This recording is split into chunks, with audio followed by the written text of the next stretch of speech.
And another thing where we must know, now say Mr. Bodo, we be been a consultant for football.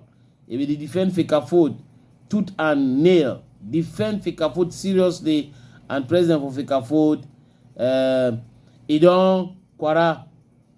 Mr. Fabien Bodo, Kwara so now some weeks back. So now over the weekend now they organize the burial for Mr. Fabien Bodo, and then Fecafoot Vice President Celine Eko Ebidede now he represent Fecafoot President Samuel Etofis. The team they work for the way the team they work. We see a good number of journalists and Fecafoot workers and Chutam Bernard Etubidede. I think I see some picture for Lucien Metomo and others then where they go accompany Fabien Bodo for his last journey on earth.